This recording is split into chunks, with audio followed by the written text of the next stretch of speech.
And good afternoon, everyone. Welcome to Smudcast number 730. The Soulsborne mindset has ruined action games. Now, this is a problem in logic when you think about what this implies. So imagine the mindset of any game ruining the genre it is in. So let's take Mario, very popular series. The Mario mindset has ruined platforming genre. And you say, wait a second, Mario's been around for decades. It's pretty much defined the genre. If anything, it is raising the bar of the genre itself, as far as we know. It's become its own genre, I would say. It's so big, it's so good. So when you make a platforming game, you are competing with Nintendo. And it has a pedigree of decades of excellence. So you would have to hit all the notes that Mario has done, which is impossible because it's too big, it's too much. Colorful, fun music, cute character, not just for kids. Like there's also like Super Mario RPG, which is just a brilliant game for RPGers. But there's so much to work with. There's so much content. There's so many genres and subgenres it uses. You cannot say Mario or Zelda or any of these big franchises ruined the genre they're in. So I'm trying, like just think about Soulsborne. How did that ruin the genre? Like, what did it do, if anything, elevating and challenging other developers to say, look at what we can do, can you do better? And I can't wrap my head around how it ruined it. So I'd really like to know what this guy thinks and how he came to this conclusion. I guess like he's coming from the point that like the fans are a bit obnoxious about like how new those games are, and it's more about like the design and the way people have found those games in the first place, like because like they haven't like really played any of those third person hack and slash games before with like a difficulty level that high.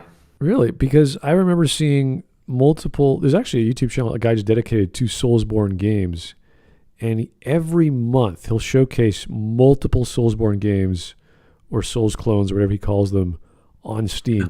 On Steam, like the cheapest ones, right? They're amazing. Like there's so many. There's even 2D Soulsborne games that are coming out, and they're all like not amazing, but they're super hard. And if you like challenge like that, they're perfect. So I don't see how the birth of a new subgenre in gaming is a bad thing to the parent genre. It seems a little weird.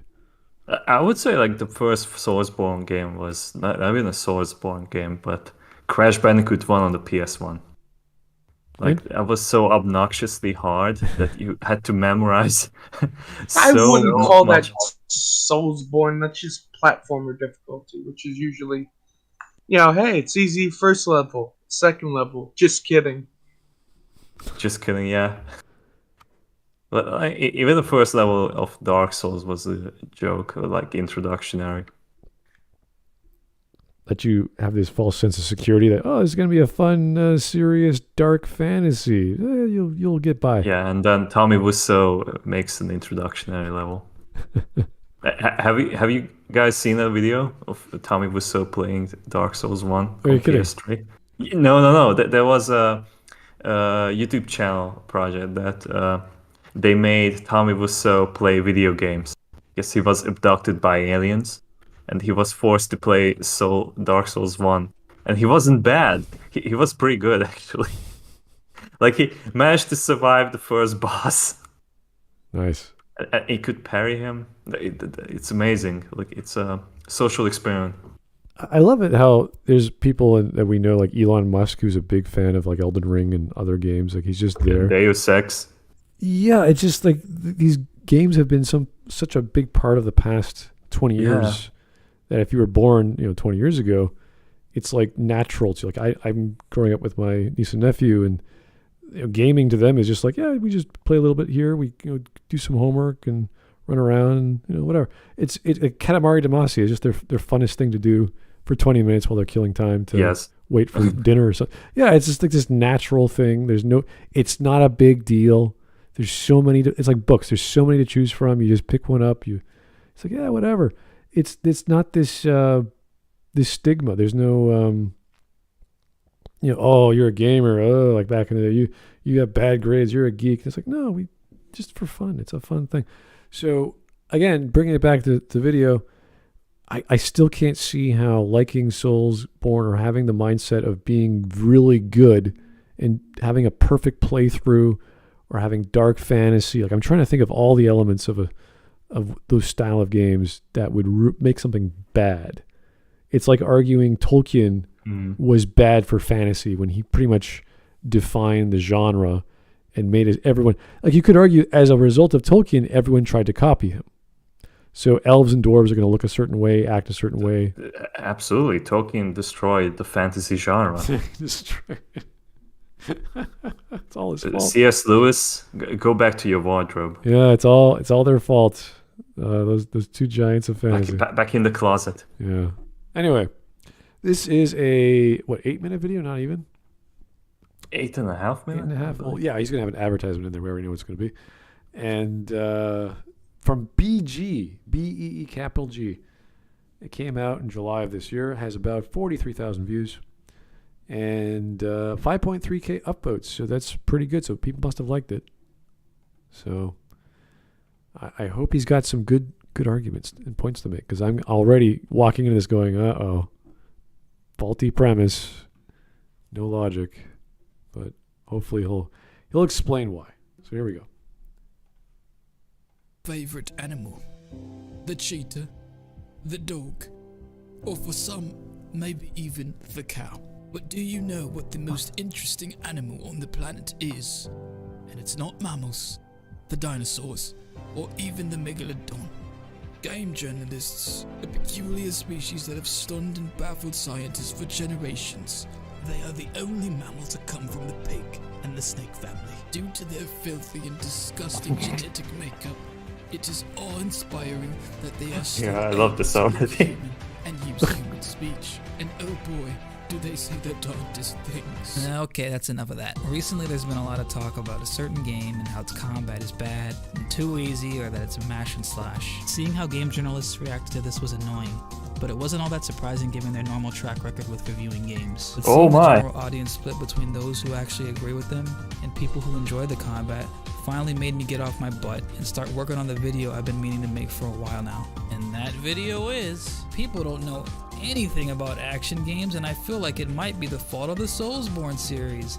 The Soulsborne series. Hooray! But before we get into that, we actually have a sponsor today. And no, it's not a VPN or a new set of headphones. You know, it's a game you might have heard of. You know, you might not have. Oh God, are you joking? Called, Raid Shadow Legends. Ironically. Raid Shadow Legends is huge. You're free to play mobile. Instead of a VPN, yeah. You don't gotta spend your check or your allowance or those quarters that you found on the ground. It's all free. They've got over 700 different champions with different builds that you can 700? With over 15 different factions you can choose from. Over 400 million players. Is it Pokemon? 90 different countries. 400 million players. Imposing dungeons to conquer. How many active? Yeah. Regular updates, endless customization for different artifacts, team composition, and strategies. And Raid Shadow Legends is available on both mobile, desktop, and PC. There's also a new challenge. That's what PC is. Shadow Legends. A fearsome new boss was just added. Akumari, the Phantom Shogun. This undead general is guarding everything you need for accessory ascension. This is a really long ad, dude. Upgrade your gear to even greater heights. And Is the ad longer than the video itself? So far. Series, Raid Call of the Arbiter, then you can check out all 10 episodes on the official Raid Shadow Legends YouTube That sucks channel. because the first 30 seconds was really good. Yeah, I know. If you haven't started playing it, then it might just be time to start. What? How many hours early are you doing this? If you haven't started playing it, it might be a good time to start. Like, what kind of...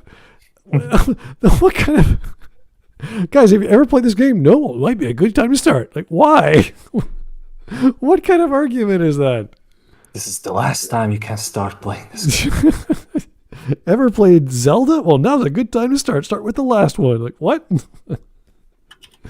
Why? Oh my God. Do not sell cars in the future, sir. You will fail. Bonuses, like the epic champion hello? Talia from the Sacred Order. Hey, Wisp. Hello. I thought you wanted to start 1 hour early, not 3. Well, I gotta get out of here soon, so. Okay. Yeah. Sorry about that. Anyway, We are 2 minutes and a half in, and we're still learning about Raid Shadow Legends. It's amazing. This guy is really into Raid Shadow Legends. For an 8.5 minute video, this is not a good sign. Okay. Useful things like energy refills. Hit that link, download the Are game, you still and talking? We'll meet on the battlefield. But until then, let's get back to the video. Now, obviously, this. You know how his comedy at the start of the video is like fun and I don't take bullshit and blah blah blah. Then he just has a minute long Raid Shadow Legends. Like it just destroys everything he just said to do that. I don't like bullshit. Oh, by the way, here's an hour or a minute of bullshit. Me talking about Raid Shadow Legends. Kind of undermines that amazing joke that he made, because like that should be the high point of this video. He should have stopped this video after 30 seconds. Yeah. Because like the joke about game journalists was so good. Yep. Anyway, kind of like a half and half now. I feel bad that we saw that, but I'm remembering the first 30 seconds. But now I'm actually up to date with Raid Shadow Legends. I never knew that they had 700 champions. Oh, can you imagine randomly pulling? Who the hell needs that many characters? Yeah, you only have 6 in your party. Like, what are you going to do with 700? It's not Pokemon. Anyway. Oh, boy. But more so the players. Greetings. And this mindset isn't anything new. earlier It's been than around since anticipated. before Yeah. even Dark Souls. But since its release over time, it's become more prevalent. If you're in the action game community, then you probably know exactly what I mean when I say this. The only kind of action games that get any sort of praise from reviewers, game journalists, and casual fans are usually Soulsborne games, the new God of War series, or games that to a certain extent follow a similar design philosophy. Games that are difficult for the average player, with a combat system that isn't all too deep but well done enough to enjoy, maybe even add a pinch of spectacle to that, and gameplay that forces you to use your moves, and you got yourself the perfect action game, according to Kotaku, and Polygon, and IGN, and Twitter, and Reddit. And while this is all fine and dandy, I think that these kind of people go to other action games and say, this game didn't force me to use my moves, so it's just smashing. Shows a lack of creativity on their part. Some games purposely don't force you to use everything that you have in your kit, because they want to give you your tools and let you experiment with what you have. Well, of course, this game is trash. It doesn't even let you properly min-max. Can you min-max some fun? Can ya? What's the proper build path to touching grass? A game shouldn't have to tell you when to put the square block in the square hole. What's the proper build for touching? What is?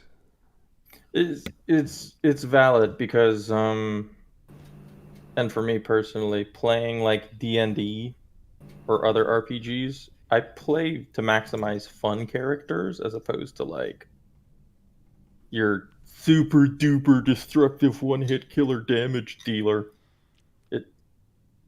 It's a valid question. He's referring to RPG mechanics in action games, which we've had for decades now. So is this a problem specifically with action RPGs? Because that's... I think it's a problem with the Soulsborne model where all other RPG aspects are secondary or non-existent aside from maximizing your damage output. There's no benefit for charisma or stealth or all that other shit in a Soulsborne game. Oh, okay. So they have all these other... Isn't that already done by Diablo? Well, it started... Yeah, Diablo would be the predecessor example, which I think did it well. Diablo is literally all about... it's like Adventurers League, if you've heard of that. Basically just...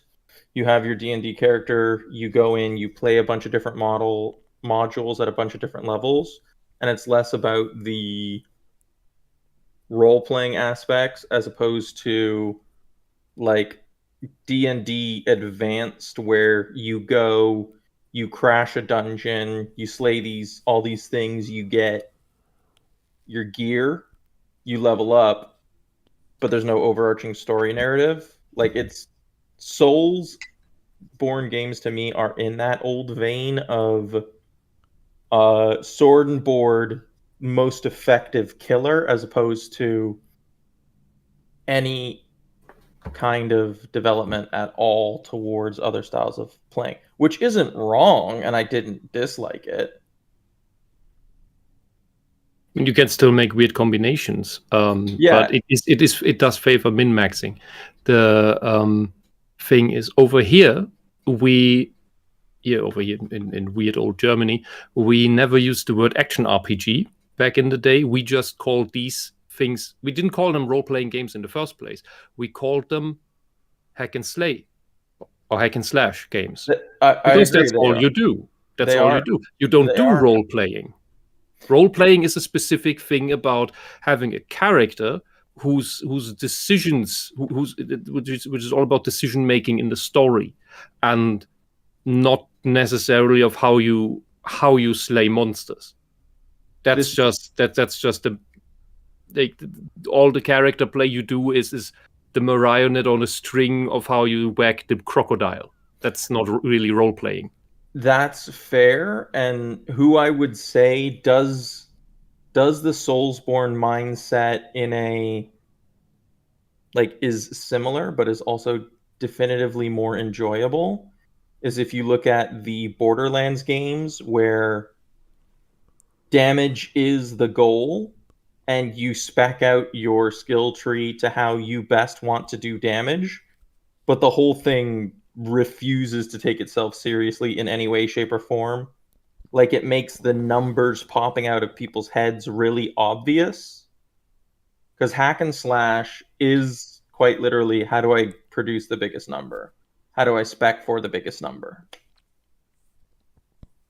Yeah, and the role-playing is something that you can put on top of that. The hack and slay is that's the base mechanic for the adventure. You can have a role-playing game without any killing mechanics, but the making a character sheet and increasing numbers and doing equipment to it, that's the lowest level of role-play, which is why we never called it that.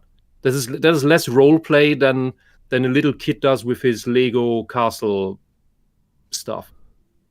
Well, to me, it sounds like it's a improper use of stats in those kinds of games that have unnecessary stats that you just don't use because you're focusing on one build.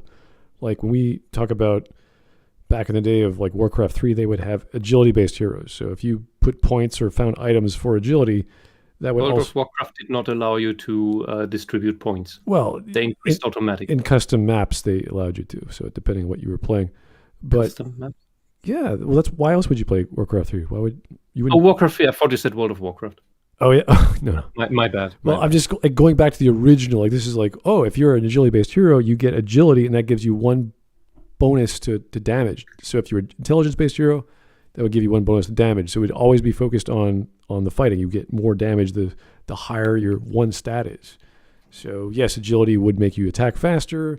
Intelligence would boost up your mana pool. Strength would boost up your health points.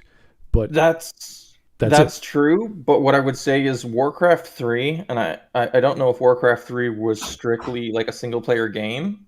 I don't know. It was multiplayer too. So when you've got the multiplayer, there's nothing wrong with having a evasion tank or an agility tank. Like you enabled people to coordinate, fulfill a role, do this, that, and the other. A lot of the Soulsborne games default to I guess I would just call it Terminator mindset, single individual maximizing that potential. So there's not even, it's the, if you'll pardon the expression, it is the murder hobo masturbation fantasy in a lot of Soulsborne games.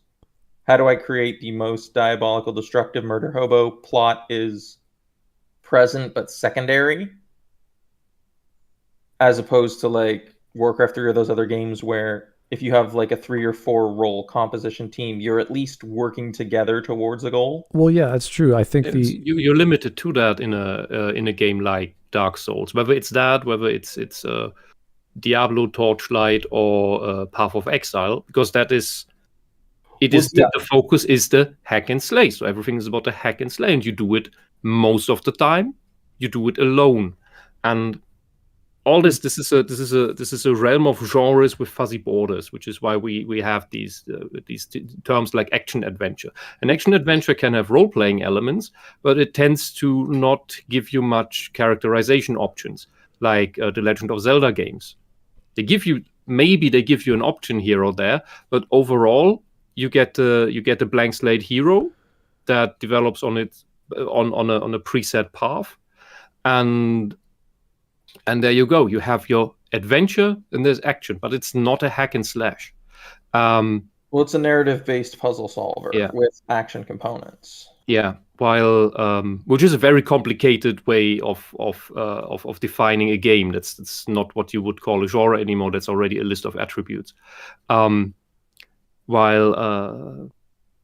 Secret of Mana is a nice example of this bit of pseudo mechanics, if you will, because it has status pages for each character, and they also have all these stats. I have like 20, 25, 30 stats, like different types of wisdom, different types of agility are all listed there, and all the free characters in your party have them, and they are all different, but you have absolutely no control about them. They just exist. They increase with level. You have no idea what they do, whether they do anything, but if you look at them, if you take the time to look at them, they give you an idea about that sprite on the screen of his character or her.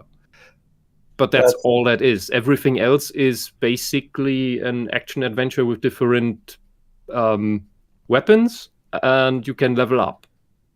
That's true, and the thought does occur to me. So look at Legend of Mana, Chrono Trigger, Earthbound. Like, they are action adventures with RPG elements, but within them, I would say that there are certain paths and builds that are more broken than others, which is fine. And I think what this person is also talking about with the min-max is in the Soulsborne games, like, there are classes that are, like, they're not picked. If you don't pick or play these specific classes in these specific ways, you're an idiot, you're a noob. It's not. Yeah, on that I would disagree, because I would take that as no, those classes are hard mode. Well, no, but some people might. But the thing is that the game's own difficulty cap, and I'm not speaking ill of a higher difficulty game.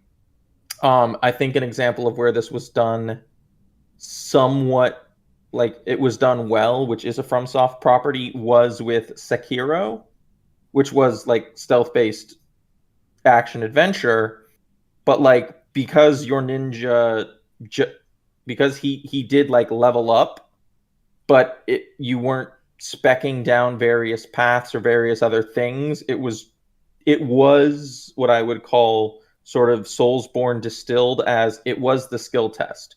There were harder bosses, there were harder game modes to play in, but those like weren't required, and you went through as hack and slash, and you were just this. With like the other Soulsborne games, builds can become a crutch, and people look up the most optimized build instead of like even falling back on the meme of get good. Like, no, you're having trouble with these bosses, you need this particular build to shoot, to one-shot these guys, or how to cheese bosses. Because every option isn't viable, the options become pointless. Are there bosses where there's only one option? Yeah, there's a couple where, unless you follow the pattern of let me solo her and just grind literally for days to weeks, it can't be done. Is this largely in turn because of the parry or the dodge mechanic? I know there's both. I don't know which one is specific to bosses. Which game? Let's say Elden Ring. Elden Ring, for some of them, it goes back to Demon and Dark Souls originally, where you didn't have a parry, but you had like a dodge roll. So builds were viable in the original Dark Souls and Demon Souls. Like, I would say that the average first time replay on a boss is probably like a dozen times to get the pattern down. But then in the next iteration, because everyone was like, oh, it's Dark Souls hard, you need this, they had to like up and increase that, and it shifted the focus more on learn the boss, learn the patterns, learn this to, okay, how do I cheese this? What can I do to hammer a boatload of damage? Like the classic example is Dark Souls 2. If you take the black oil pots, essentially flame bombs, and do a specific build, you can defeat the Asylum Demon to help boost you ahead in the game. So you're avoiding that first death and not even worrying about learning the pattern. You're just like, here's what to pick to get past this. Well, I think the concept of the murder hobo, the max damage layout for your spec, is based around that. So long as you don't get hit, the whole point of the defeat the boss is to cause as much damage as possible, as quickly as possible.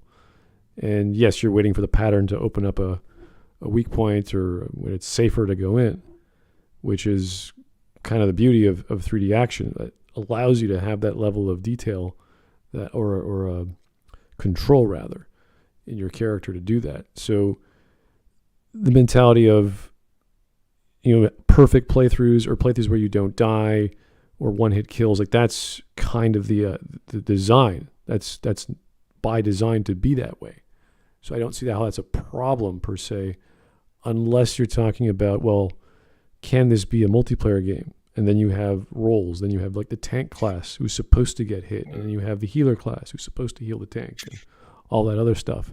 So I think it's by design, though. It's not a problem inherently. I don't disagree with the design. I think it's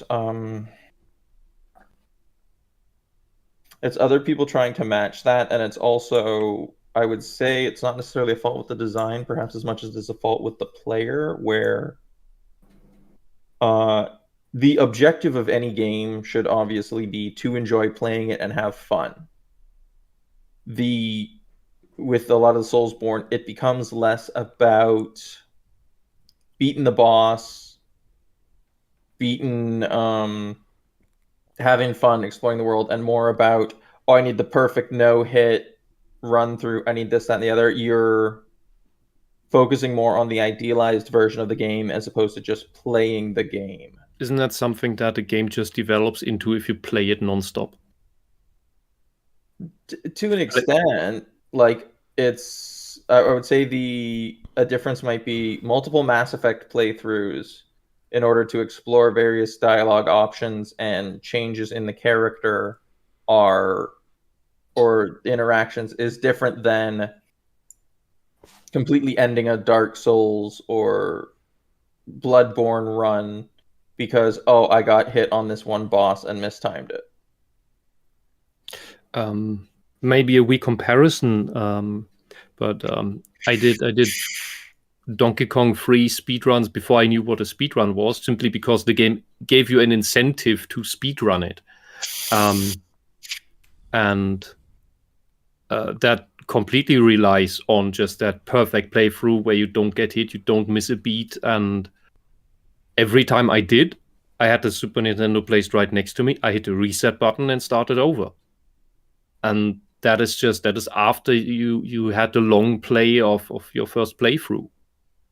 And I would guess that something like Dark Souls is the same. The first time it's this great experience, and then over time it narrows down further and further to how do I do this better? How do I do this even more perfect? Well, I think I think the problem with the Soulsborne game is that there is not that first time. Everyone's going into it with a guide, reading through. Well, at this point, yeah. That's part of the problem. I agree in the abstract that's not a problem, but everyone wants to have that perfect playthrough, that perfect run, the easiest way to go. If you want that as your first, I would say that is a weakness on the player already. No, I'm blaming it on the player, not the game. I do play it. I do blame it on the player, because if you're afraid of failing the first time, then that is a problem that you need to work on. Just go blindly into the game and fail. Take your lumps. That's the most fun. figure out your own playstyle before you mold yourself into something else. It's a bit like people who go into puzzle games and as soon as they get stuck on the puzzle, instantly look up walkthroughs. Yeah, that's the simplified form of that, yeah. Okay, let us keep going on with the video. We sort of went on a tangent there. Says you as the player should want to experiment with how far you can go with the systems that are handed to you. But instead, it almost just seems like people are just playing games like it's a job, and not like it's an experience, one that you should be enjoying. But when no one's there to tell them how to enjoy it, they get lost. So what they we've heard this argument before. It's like you're treating it like too seriously. You're making this build. You get pissed off when you lose. It's like, yeah, people get pissed off when they lose. It's nothing wrong with. People are doing it competitively. No way. Yeah. How could they? I mean, look back in the 90s. We didn't have any manuals to tell us where to go. At best, we buy the new video game magazine, and we miss half of the secrets in a game because that guide doesn't exist, and it's so much more fun to find one on your own. If you've played your game through like twice or 3 times, and then you look up this complete solution thing. That's a different story. I mean, for me, going back to like Golden Sun 1 and 2 on the Game Boy Advance, like I played those through a couple different times. I never looked up a guide. I think it was and literally just trying every possible thing on every possible location, discovering areas. And then as an adult, like I went back to it and I'm like, I can't, grind through this. I looked up a guide and I was kind of like, oh man, this feels so much cheaper now. Like my previous play file had like 80 hours on it, and then it took me like 8. I'm just like, but I think we did also touch on like what he mentioned earlier, that like if everyone's pursuing that spectacular, perfect playthrough, they're not focusing on just screwing around and enjoying the game. You're not focusing on the game at all, actually. You're focusing on the guide. I mean, I get it. If you play something professionally or do something professionally, then it is your job, and like do it as your job. But I don't know if the creator of the video is just not surrounded by casual gamers, or he might be trying to make the point that the Soulsborne mindset jacks up difficulty on games to the point where unless the game has like a casual or a story mode, your casual goofing off gamer can't really make sufficient progress anymore.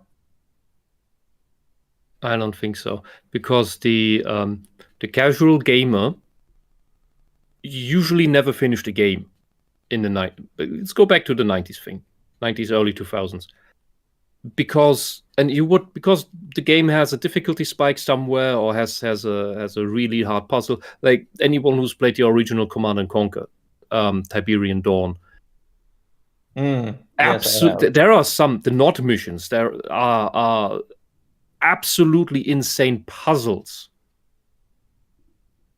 and many people therefore never finish the Nod campaign because it's so damn hard. And I don't think there was an actual difficulty setting. It was just that the GDI campaign was designed easier. There is a difficulty setting. Command & Conquer Tiberian Sun, part of the problem was they expect you to play GDI, then Nod. So the way it was designed, obviously, as the campaign advances, difficulty increases. But you could see it that way. Well, as you in those campaigns, as you progress, you unlock more and more units, more and more gameplay options. Difficulty tends to increase, but I don't think that they reset the scale when they went to the Nod campaign, because I think the way they envisioned it is you would play through GDI, you get all this, and then you go back to your more basic units in the Nod forces as you enter the Nod campaign. Mm-hmm. But they think, oh, you took all that experience from GDI, you understand your basic infantry, blah, blah, blah, blah, blah, blah, blah, and the numbers are only different in such and such a way. So they essentially went, okay, even though you're back to basics with an entirely new faction, they treated you as experienced. Yeah, as an experienced player, which I never looked at it that way, because many people went for Nord immediately because, that looks cool. It's cool! Exactly! I always I never really thought about it because I felt like for the Act 1 and 2, they are equally as difficult, but the later parts of Tiberian Sun was definitely way more difficult for Nod than GDI. GDI, you can just spam a bunch of Titans and then just rush at the enemy base and you're done. You don't even need any kind of strategy to do that. While for Nod, they have, for some bug, I believe, the artillery unit. It can perfectly hit any enemy target that is coming to it on land. So all you need is just build a bunch of SAM sites and you're secured forever. Oh yeah, they massively you basically have an impregnable base. Yeah, they massively nerfed the artillery in that game, but I wasn't impregnable. I wasn't clear enough. I meant the first Command and Conquer game, Tiberian Conflict was the title. Which they had not Dawn, Conflict. There's no such game called Tiberian Conflict. Then it was Dawn. Yes. The one that looked like Dune 2000. It's Tiberian Dawn, followed up by the Tiberian Sun. Okay, the German title was Tiberian Conflict. Because we need always different titles. I don't know why. Germany needs to be eradicated. At least our localization people. Okay, let's keep going. What I wanted to say about this professional thing. If you play a game with the mindset of being professional in it, if you started that way, you never get. I don't think you ever get through to the immersion of the game, which is something that you lose later on when you start to perfect it, or when you play it by guide, because then you're always part outside of the game. Only when you don't do any of that, you can actually get immersed in it. And I remember I was quite upset at one of these speedrun events when somebody played Kirby's Dream Land 2, some game that I hold very fondly of my childhood.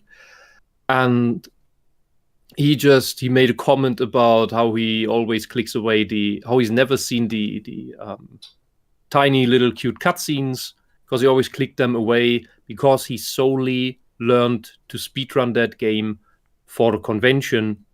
He's never actually casually played that game.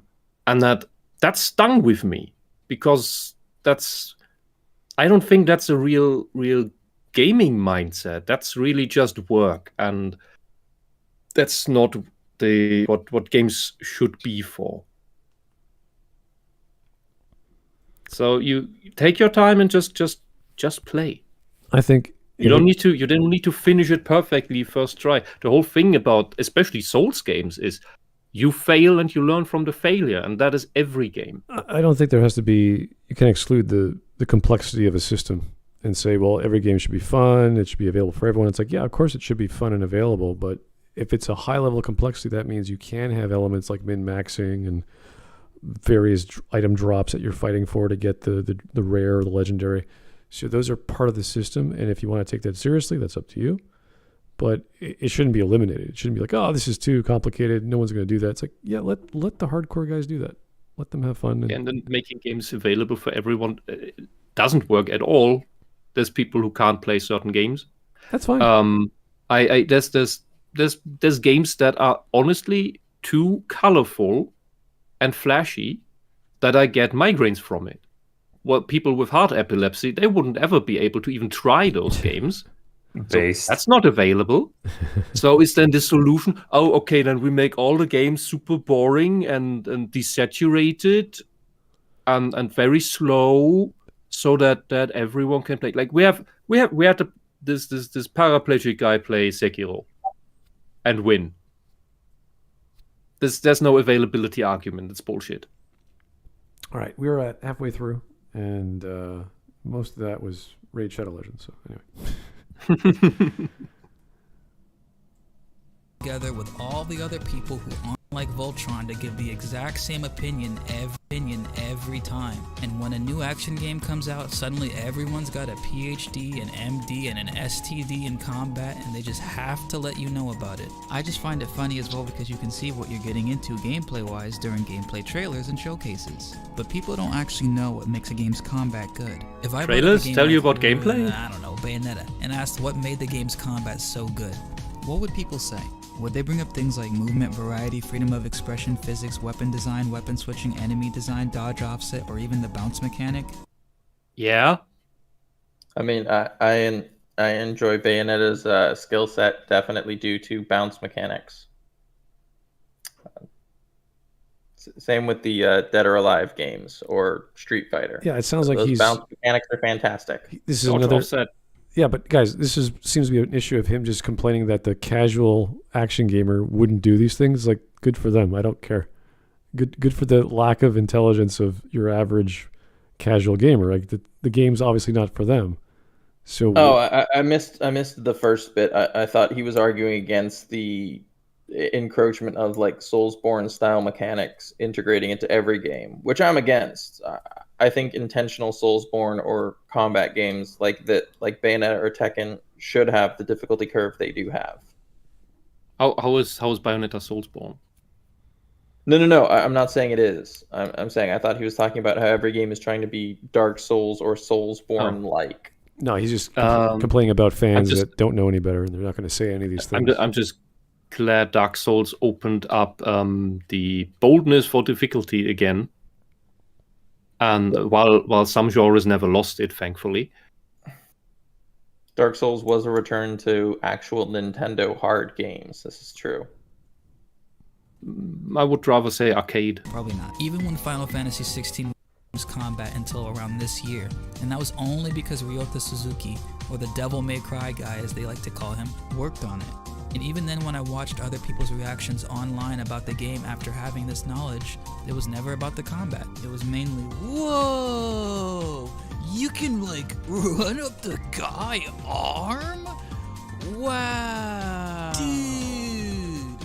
Yeah, because we already expect good combat, so you need to bring us something else. Yeah, this is... That's fair. People when people complain about Modern Warfare or other even shooter-based games, if they're talking about the combat, they're complaining about where it's jank or unbalanced. Smooth, fun combat, you're just kind of like, okay, it's there. I'm having fun. Yeah, this is a non sequitur. I mean, this is the same complaint you could say about Final Fantasy VII. People were into RPGs until Final Fantasy VII came out. It's like, oh, look at the CGI graphics. It's like, yeah, you're right. And then the gameplay, what do you think? Oh, it's okay. They don't think about it because they're casual. It's like, that's fine. Let them be casual. Are we talking about the reboot or the original? The original. Oh, yeah. It's the same thing. To his list of attributes he listed, a casual player doesn't need to be able to articulate in detail, in excruciating detail, about what sub-mechanics of a game he liked or disliked. Or was even aware of. Like, this is... I mean, you're making the argument again. This we hear all the time. I'm complaining about fans I disagree with because they're not appreciating the media as I am because I'm up here and they're down there. It's like, I don't care. Okay, you're a food critic. Okay, you can discern all these weird little tiny nooks and crannies. The average person who goes to a 5-star restaurant, if there is such a thing, goes there. And then the food tastes good, or it doesn't. And if it doesn't, you don't order the thing again. And if too much doesn't taste good, you don't go there again. You don't need to know all the super details of how this awesome painting on your plate is made. Right. This is whether it's good or bad is immaterial. It's why they think it's good or bad. And if the response is, well, I didn't like it, like you can't argue that. That's whatever they express. But when we talk about good or bad or high or low quality or what is the quality, and we talk about, I give the example of Mass Effect just because I know it so much, is that, yeah, we had this basis. We had this baseline called the first game. And everything in it, the world building, the characters, the setup, everything was like ready to go somewhere. And we always say, well, the gameplay wasn't very good. You're right. The gameplay was not very good. but you don't really play Mass Effect for the shooting mechanics. It's there, it's fun, it's not bad, but it's not great. It's nothing genre defining. It's not the thing that they had to focus to improve. It would be the bonus.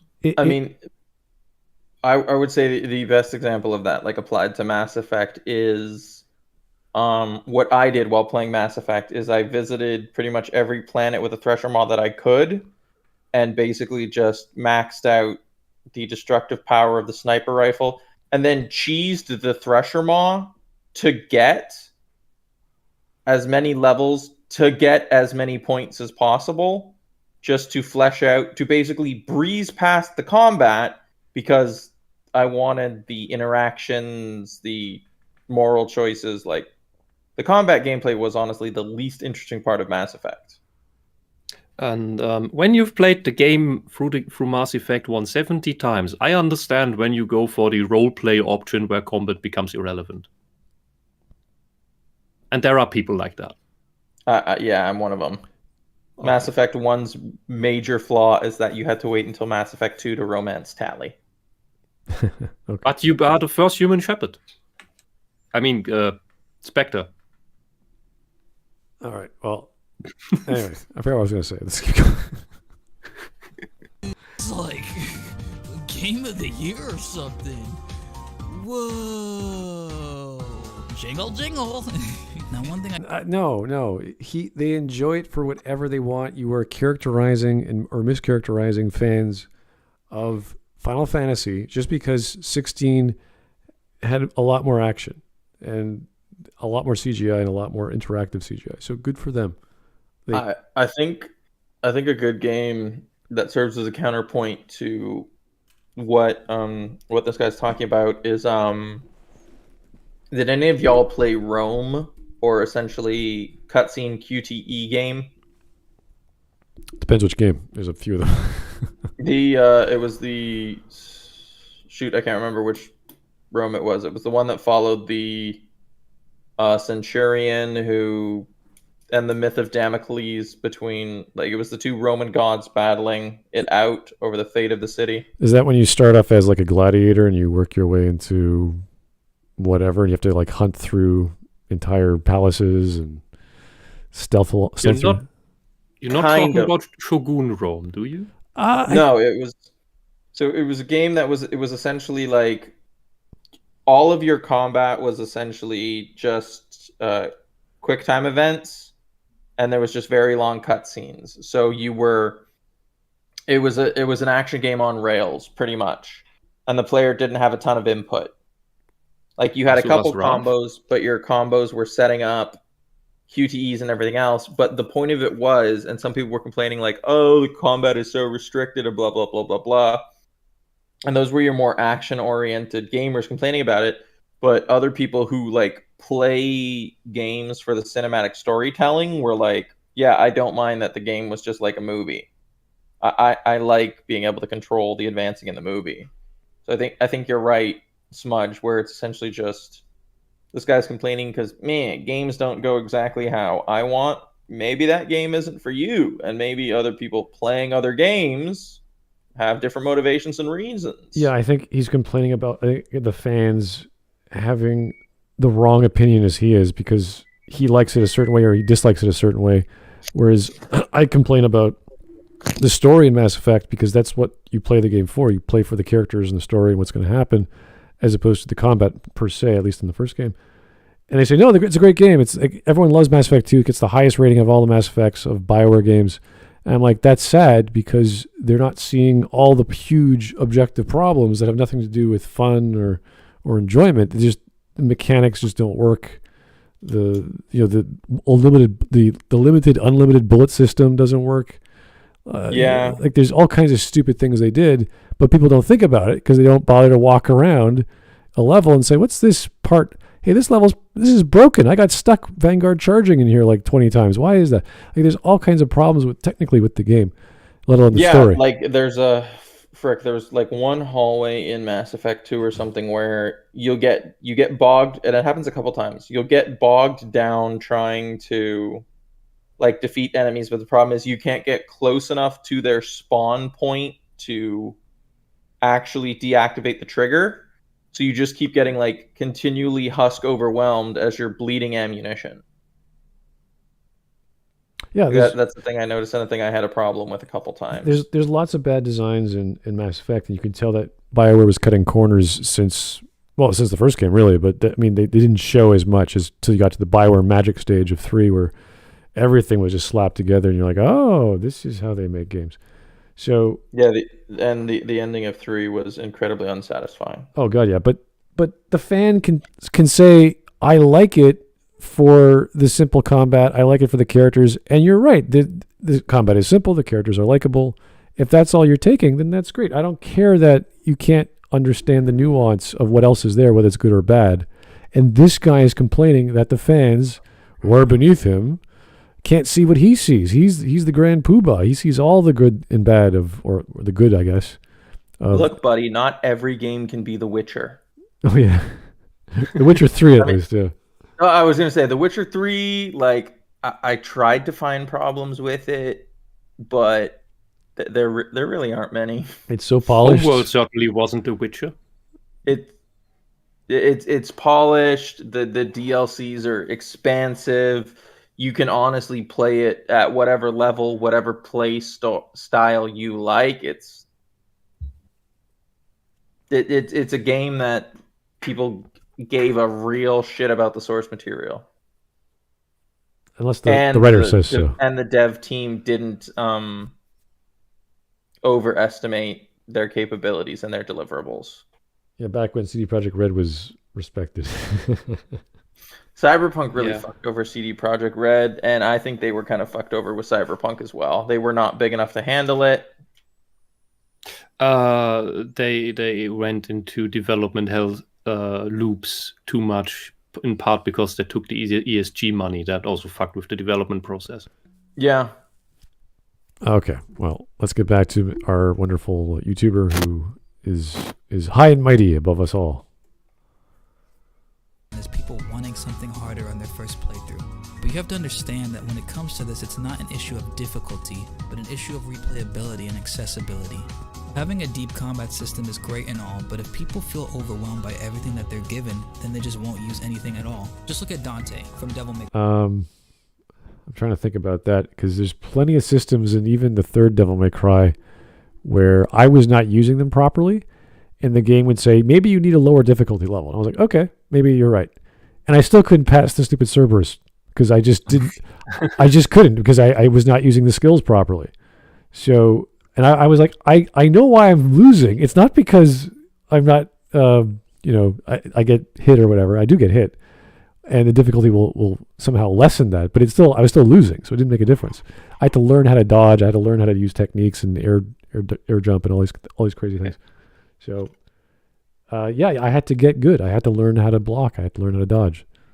Yeah, I had the same experience with Yakuza. Like, I had to learn the game system, because otherwise, like, it just... I kept failing. Like, I got owned by the first boss because I was lazy and I skipped over, like, some of the tutorials. I had to learn it myself. I didn't properly understand the mechanics of Bayonetta when I first played it, and my first playthroughs of the first and second game were not very good, to say the least. But I got hooked on the first game, and eventually you try out a lot of stuff, you combine a lot of stuff, and then you figure out these nooks and crannies, and before you know it, you are doing things that you don't even find in guides, because they're not the best things, but they are fun things that also help you get ahead. And before you know it, you play Bayonetta 2 and do the Balder fight frame perfect, and that's just amazing. And you can't learn that from a guide. That only works with tons of practice.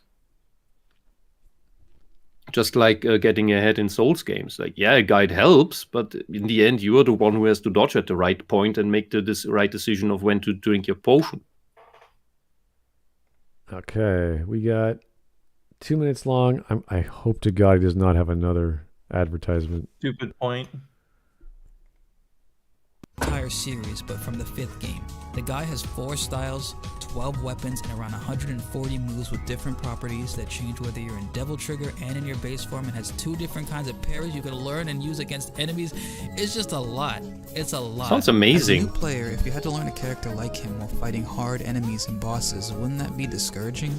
And when it comes to replayability, oftentimes action game devs will add more to their games on higher difficulties. Whether it be new enemy spawns, giving enemies and bosses more moves than they had on the base difficulty of the game, or just more aggressive enemies overall across the board. Yeah, but that's the This enemies. gives players something more challenging, while also giving them more to learn and a new experience to the game they already completed. They aren't like The special thing about the first 2 Bayonetta games is the weapon combinations that you had, which gave you, I don't even know how many combinations of just silly nonsense, of which some was cheese, some was just outright fun, and other stuff was just the good mix of everything in combination. And even even just playing the game with the base weapons is fun enough in that regard.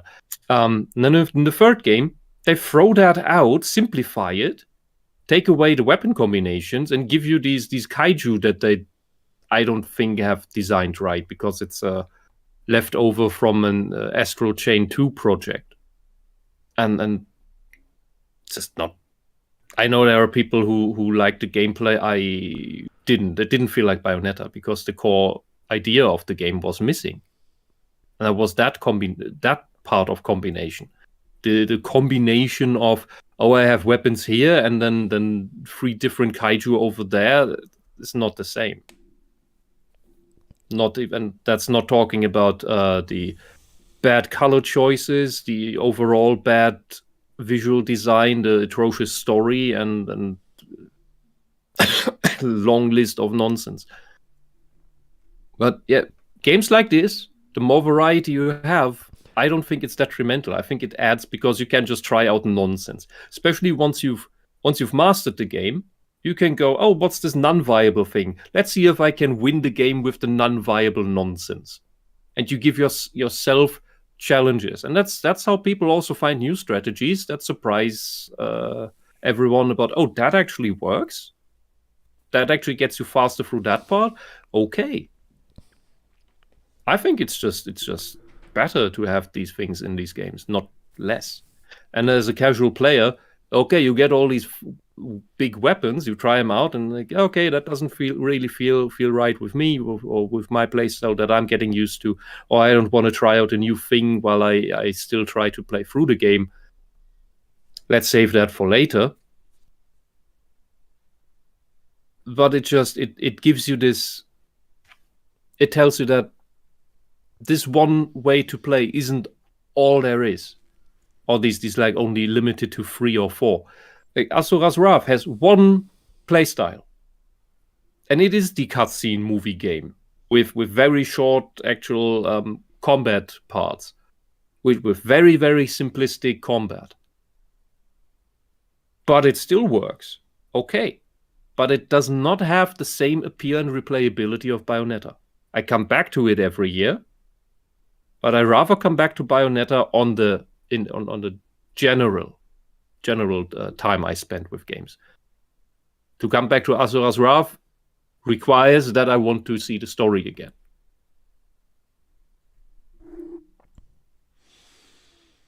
Okay. Well, he's still going on.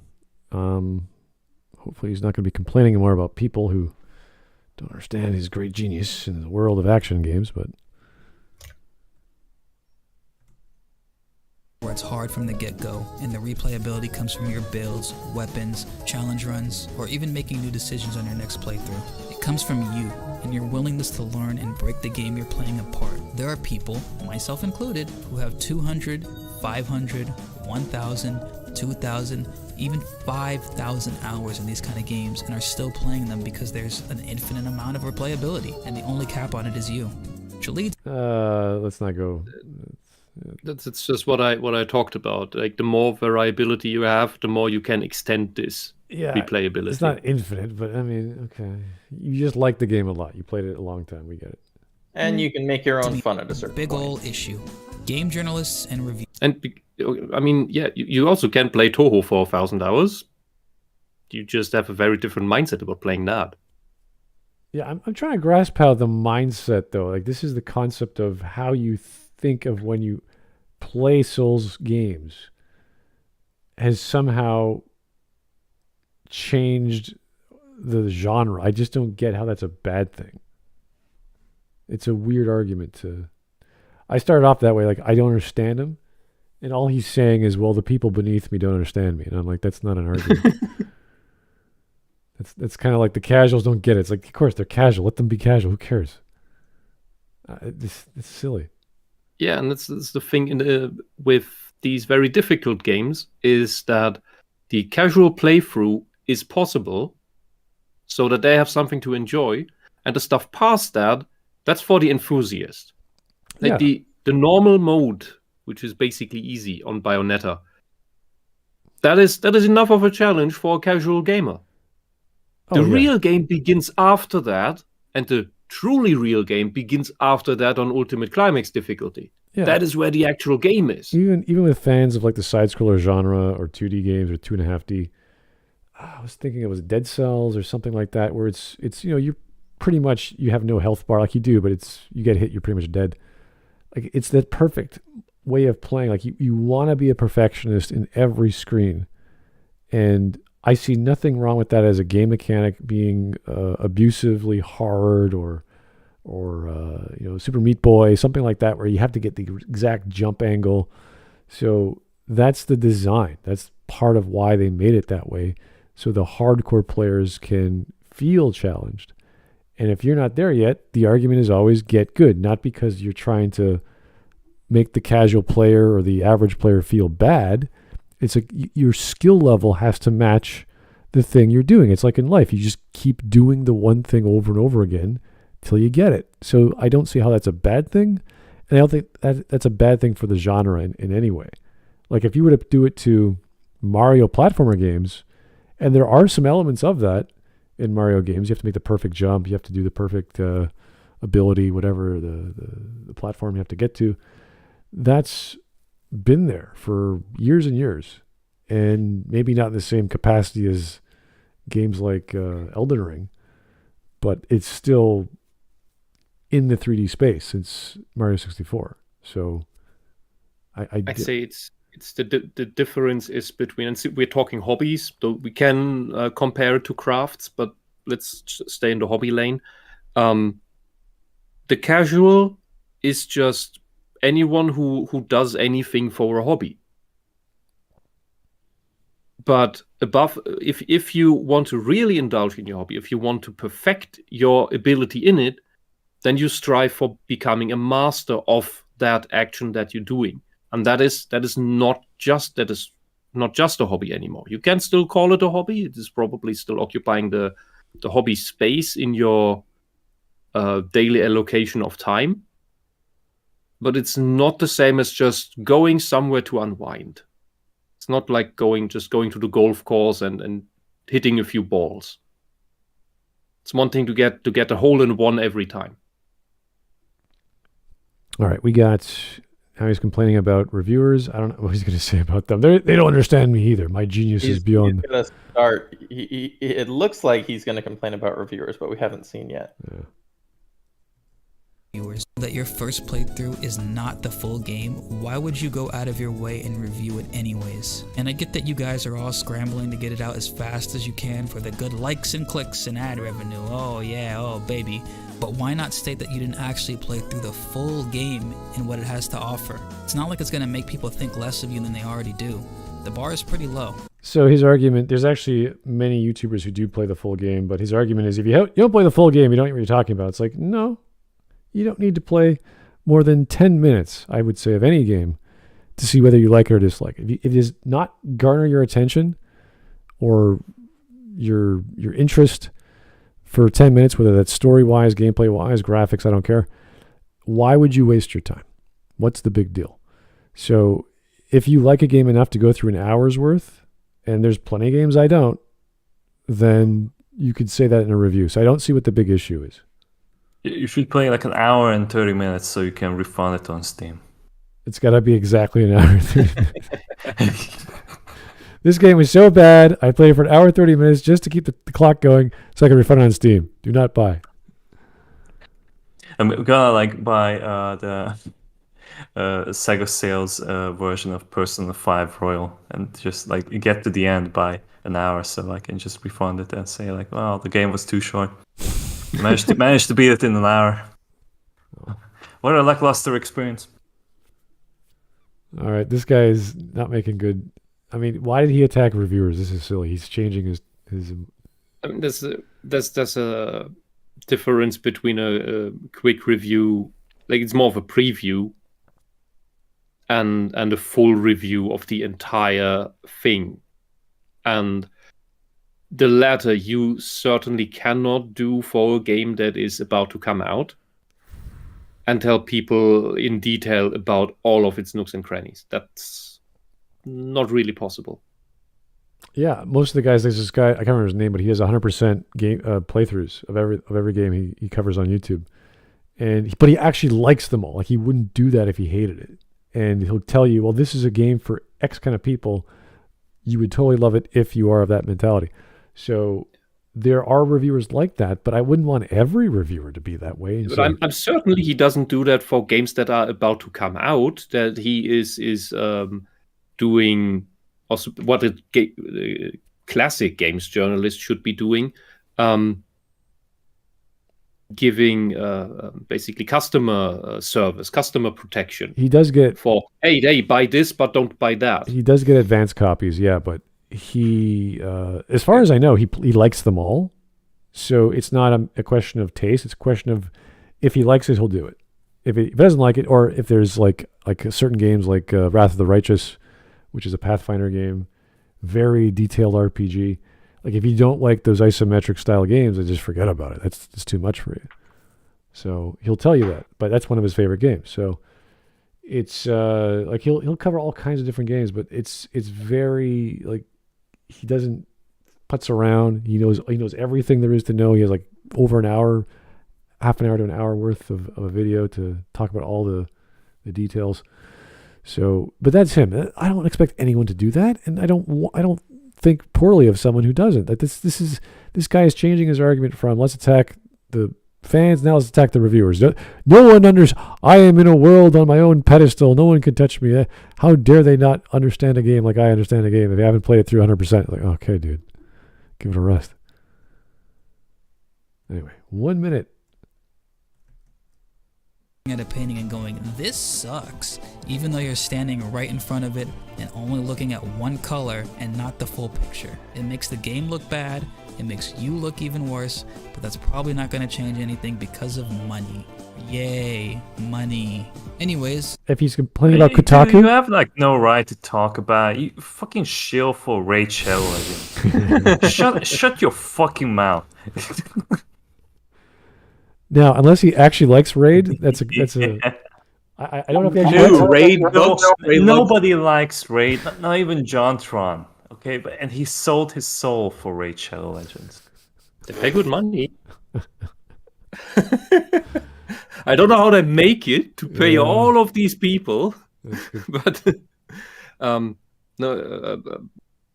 think in general, if you had this guy that does these full reviews, it's probably a super exception. If games journalism did this today, I'm not sure they could pay all these people doing that in full. Yeah.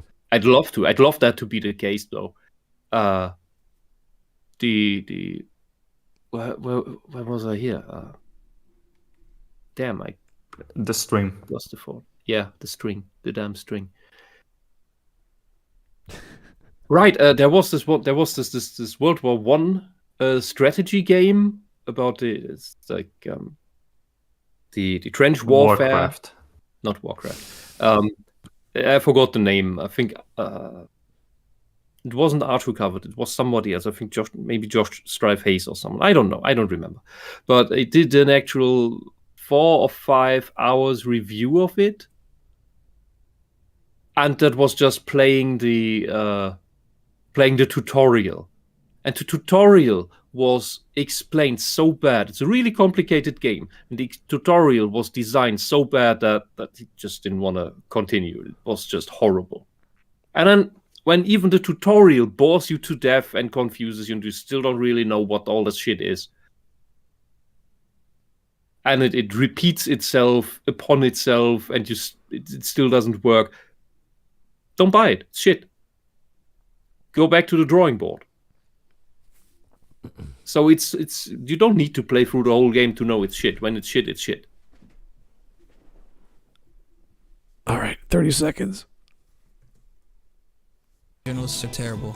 And if you don't like these kind of games or their combat, then that's fine. Just don't go around saying they're button mashers, because you...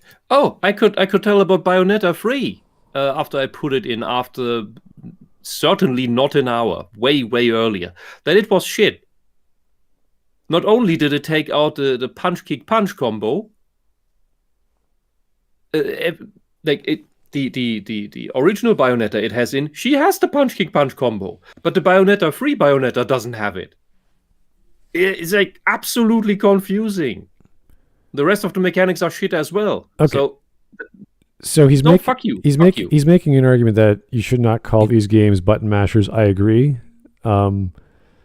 I don't know who uses that term for these kinds of games ever, because there are bad journalists view themselves as above others, or possibly even games journalists. The casual level or the starting difficulty of many of these games you can solve through button mashing. That can work.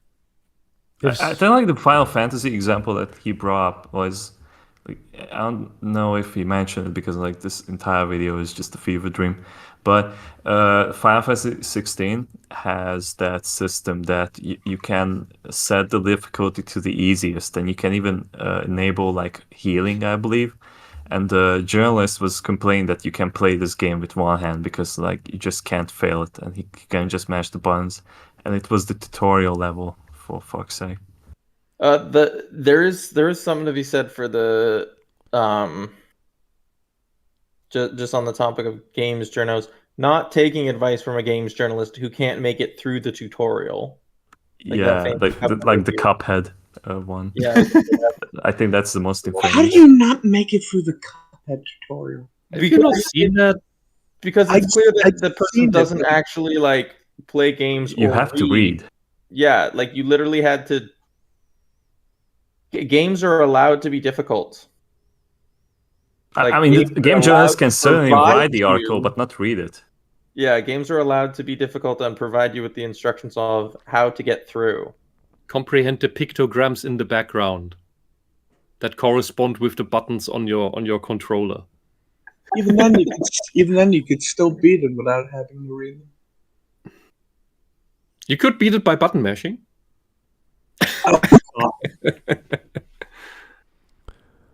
All right. Well, we're almost done. Remember people dunked on DSP and how he didn't want to experiment in Tears of the Kingdom? That's the same thing, except you guys are DSP. That's all I gotta say, though. What? No. Wow. More DSP. Wow. Let's insult the audience. That's a great idea.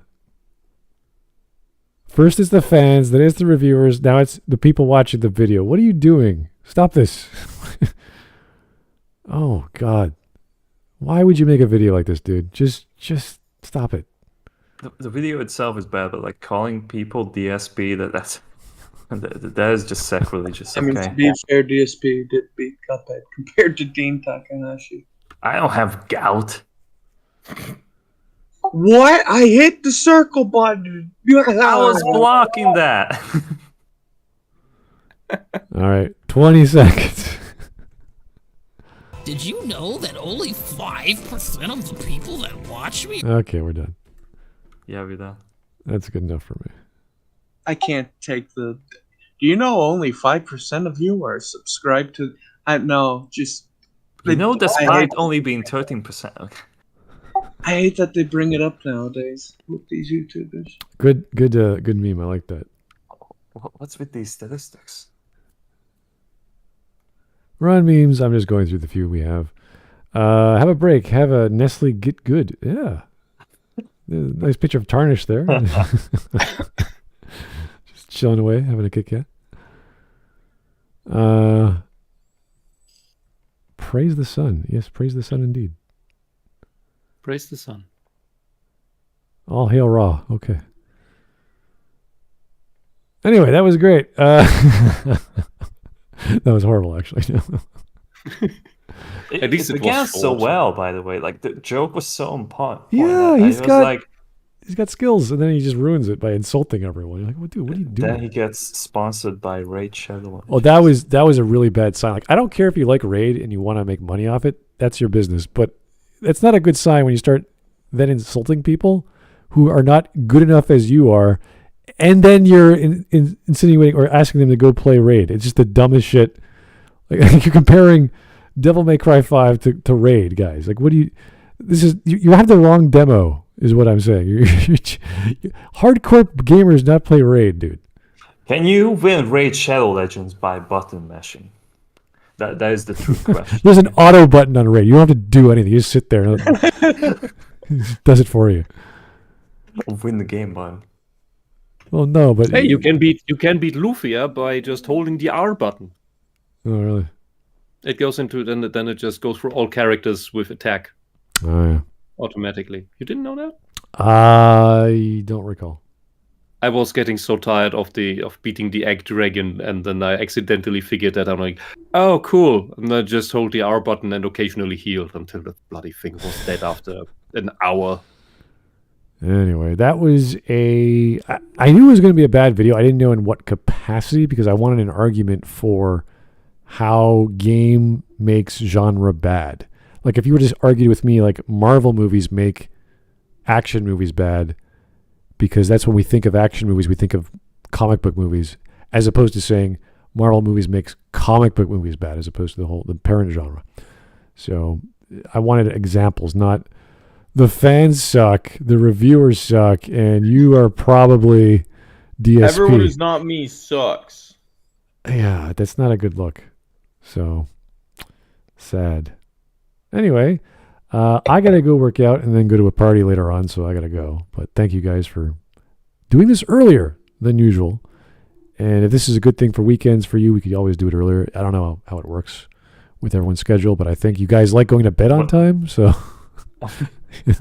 Whenever it's right for you, Smud, and your wine, and your cheese. Oh, God. And your workout. I'll be eating for 3 hours minimum. And then it's 4 o'clock. Oh, okay. I guess I could do a video. And you can work it off.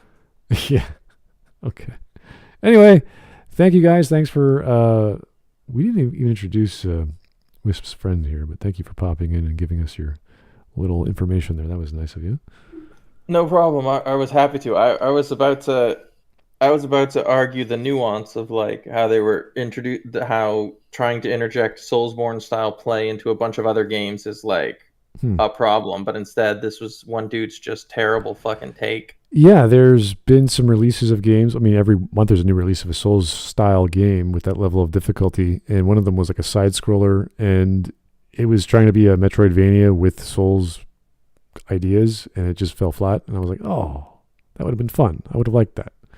Well, so. I mean, that's a discussion I could have participated in, because like a lot of these, because one of the games I've been playing recently is I do like, and it might not be the most popular comparison, but like the Binding of Isaac style roguelikes or like Enter the Gungeon, which are kind of Soulsborne style, because it's, dodge to survive.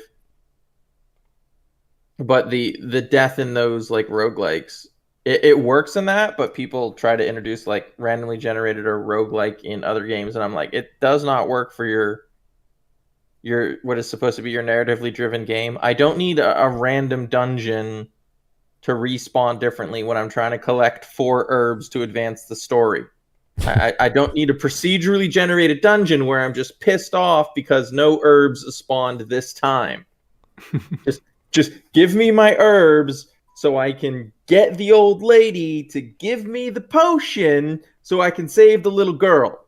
I do not need to repeat a brand new dungeon every time. Fair enough. Okay. Well, maybe we'll have a talk about Metroidvania or Castlevania or something along those lines. I hope we have a Smud talk about that. It's one of my favorite genres. And great genre. It's a classic. It reminds me of the NES days all the way to today. It's great. So anyway, thanks for tuning in. I got to go, but been fun covering this guy. We'd cover him again. He's not bad, in terms of comedy, but in terms of argument, he's awful. Yeah, he's really like the first 30 seconds, like, this is great, this is fun, this is great, I love this video, and then it just went Raid Shadow Legends. We're like, oh no. That was a 1 minute we'll never get back. Anyway, have yourself a good evening. We'll talk to you soon. Bye-bye. Goodbye. Goodbye. And thanks to Dr. Allegedly, who's allegedly a doctor, to drop in.